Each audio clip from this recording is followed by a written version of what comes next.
আসসালামু আলাইকুম প্রিয় ভাইয়েরা, একটি গুরুত্বপূর্ণ হাদিস এবং অত্যন্ত শিক্ষণীয় বিষয়।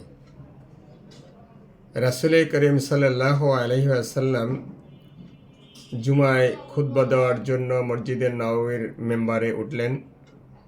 মেম্বারে প্রথম ধাপে পা রাখতে গিয়ে তিনি বললেন আমিন। দ্বিতীয় ধাপে পা রাখতে গিয়ে তিনি বললেন আমিন। তৃতীয় ধাপেও পা রাখতে গিয়ে তিনি বললেন আমিন। নামাজ শেষে সাহাবারা জিজ্ঞেস করলেন, ইয়া রাসূলুল্লাহ, আপনি প্রথম মেম্বারে ওঠার সময় বললেন আমিন, দ্বিতীয় ধাপে ওঠার সময় বললেন আমিন, তৃতীয় ধাপে ওঠার সময় বললেন আমিন।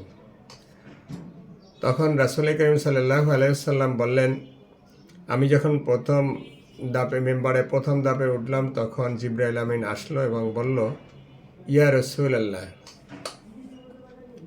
যারা রমজান মাসে রোজা পেয়েও রোজা রাখতে রাখলো না, সে ধ্বংস হোক। তখন রাসূল করিম সাল্লাল্লাহু আলাইহি ওয়াসাল্লাম বললেন আমিন।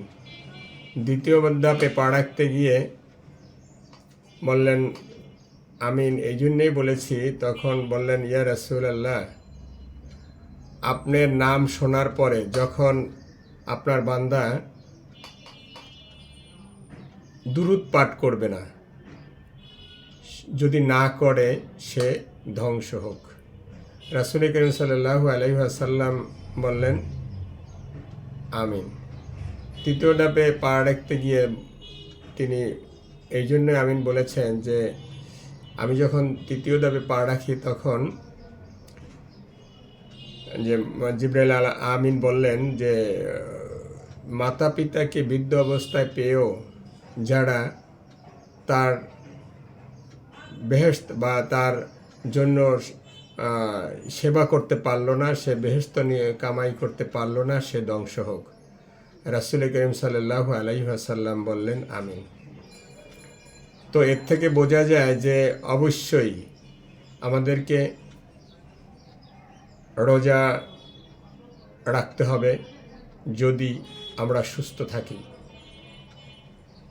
আর রাসূল করিম সাল্লাল্লাহু আলাইহি ওয়াসাল্লামের নাম সামনে আসার সাথে সাথে বলতে হবে, তার দুরূদ করতে হবে, সাল্লাল্লাহু আলাইহি ওয়াসাল্লাম বলতে হবে।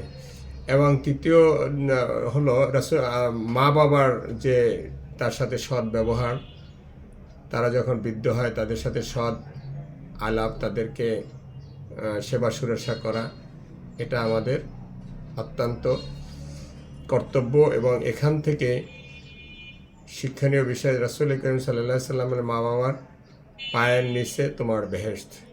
যে ব্যক্তি এটা আদায় করতে পারলো না, কামাই করতে পারলো না, সে ধ্বংসপ্রাপ্ত হবে।